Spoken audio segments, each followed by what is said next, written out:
Hello,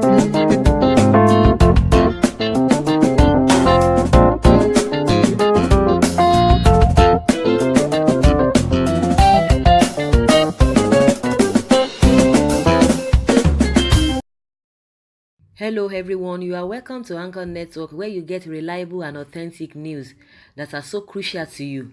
I say big thank you to everyone who has been part of this channel and who has taken time to subscribe. And if you are yet to subscribe, I say please click the red subscribe button and also the bell icon. The bell icon will allow you to get notified anytime we publish any news.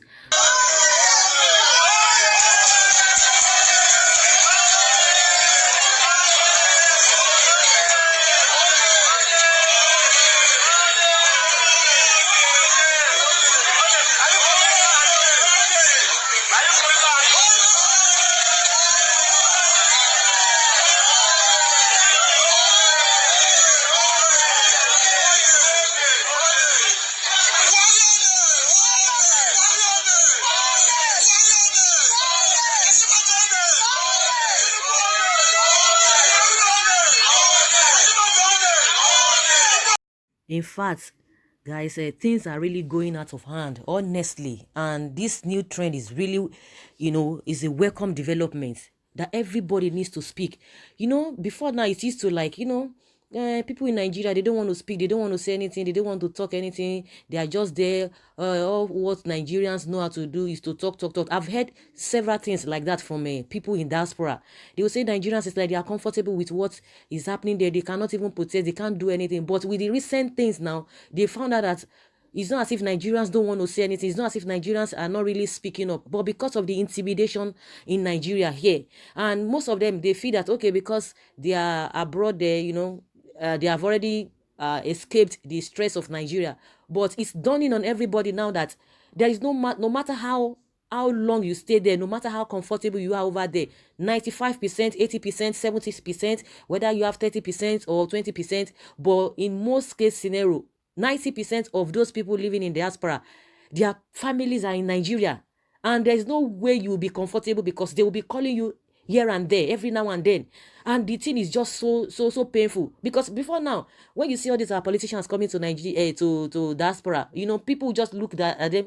Maybe some of them, they might just give them kind of, welcome them or just look the other way. They don't really care. But most of them they are not really happy with most of the politicians. When they come abroad, they will just like, okay, you guys will just come here and do whatever you want. You come and they will organize a meeting, organize all manner of a seminar. They will call them to come and give a talk. I mean, these politicians. But the people in diaspora will just look them and just overlook them. But now the narratives have changed. Now there is new sheriff in town. Things are changing, and with the issue of this Showore and the way IPOP took over the whole thing, changed the whole scenario, changed the whole narratives about how politicians will be dealt with. Nobody ever expected that Ekere Madu, could be treated that way. Nobody envisaged it. So they brought the whole thing and they, trigger the way people are seeing these politicians. But you can see now with this Showore of a thing, and everybody now knows, oh, these are the things that Nnamdi Kanu and his people really faced. Not that they are just really trying to be making noise all over the place, but it's just that it's not as if these people don't really know, but because of they get fed that, okay, it's none of my business. But no matter what, how can you be in a foreign land and you don't want to go back to your country? You cannot just say, okay, let me just go and see my people, because the news you are hearing every now and then is not palatable. They have people over there.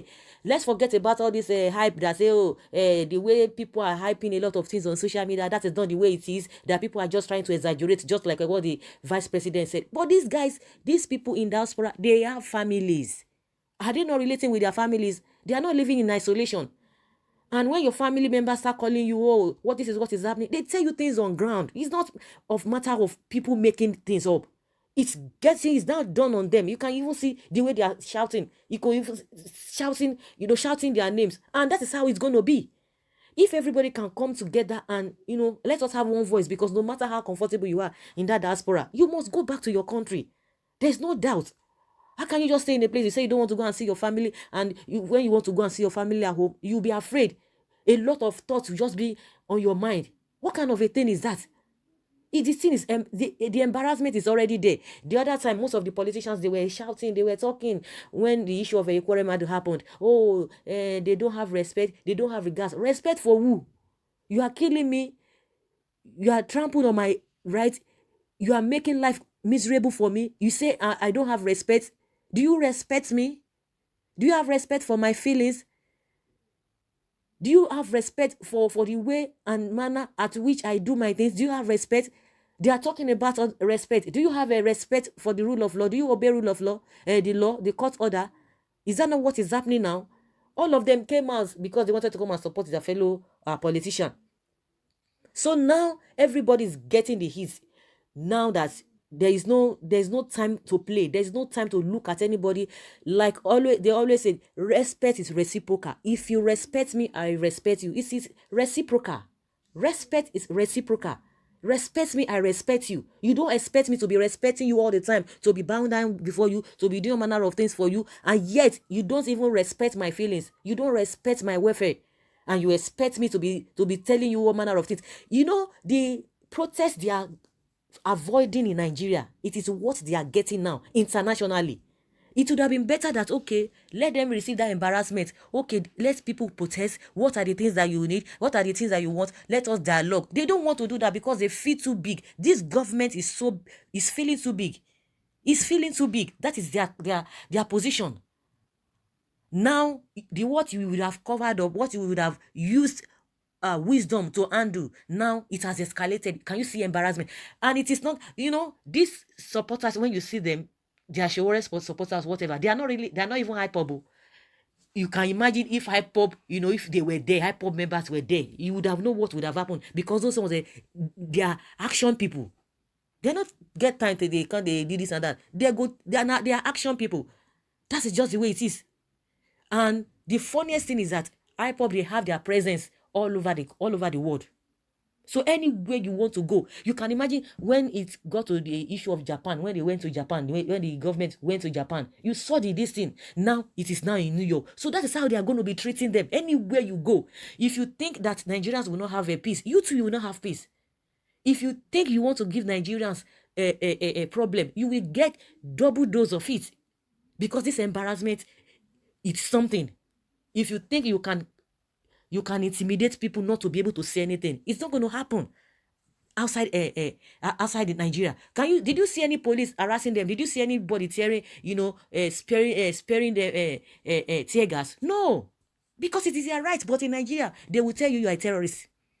They will tell you, even for you shouting that you insulted the Buhari or you insulted any of the politicians, that you are a terrorist. They will charge you to court for that. You can imagine that kind of a thing. How many serious protests has gone in, has gone since this whole incident? Serious protests in Nigeria.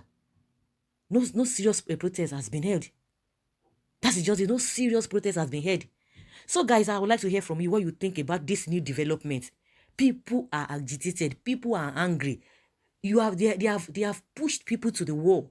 People have been patient enough. What else do you want them to do? Because most of the people in diaspora, they are the ones feeling this heat. They are feeling this heat.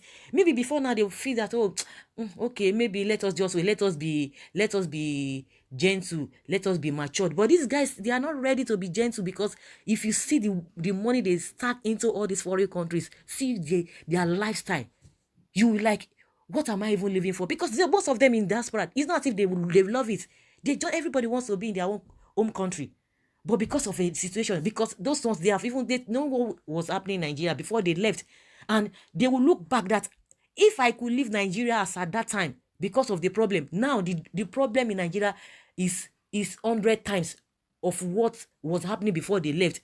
No, most of them will be hoping that, one day I'll go back to my country. Maybe before I will live some time in the diaspora, things must have been okay in Nigeria. But they are saying that things are just getting worse every day, getting deteriorated every day. So it doesn't mean I'm going to stay back in this place. I will not even be able to visit my home. Or even if I'm tired of this place, I will not be able to go back home. Because where do you want to go back home? It's like going from fry pan to fire. The reason why they left Nigeria is still the same reason that those things is still occurring. So, guys, leave your comments below and let's hear your own take concerning this video. Thank you very much. Bye.